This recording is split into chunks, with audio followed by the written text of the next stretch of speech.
I would not be surprised if cops did kill this dude and cover it up. One, it's cops. They do that quite often. Two, it's a black dude, and cops love to kill black people. And three, it's Mississippi, and there is a lot of racist people in Mississippi, especially those that have become cops. Morning, new claims of a police cover-up in the death of 37-year-old Dexter Wade in Jackson, Mississippi. Initial findings from a forensic pathologist hired by his family show he was run over by a police vehicle and severely beaten before he was buried in an unmarked grave. Now his family... Hmm. I'm assuming they're able to tell that he was run over by a police vehicle because there was some tire tread marks in his skin, which means the cops probably were going pretty fast.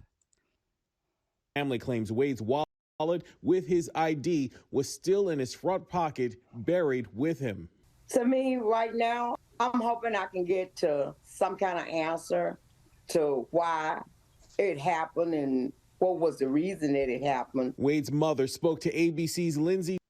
Why and what was the reason? Well, why? It's because they're cops, and the reason is because he's black. Davis this week saying police gave her few answers after she first reported her son missing last March. She says police kept telling her they couldn't find him. Nobody never willing to take the responsibility of what happened. Turns out the county coroner buried Wade in July in this grave numbered 672, saying police failed to identify the body.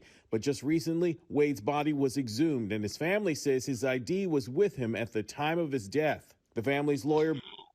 Wait a minute. Okay, so his ID was in his wallet, which was on his person at the time he was buried, and the cops were claiming they couldn't ID the person. That is very suspicious because cops and others usually will search a body in order to try to find identification on them. So this is definitely really suspicious of the police, and the federal government should be investigating this case. Ben Crump saying the fact that Dexter had a state identification card and several other identifying items shows us that there was a concerted effort to keep the truth and manner of his death from his family. He was a loving person, and he did not deserve this kind of treatment. The mayor of Jackson previously acknowledged a lack of communication during the months-long investigation, but Wade's family is now asking the Justice Department to get involved.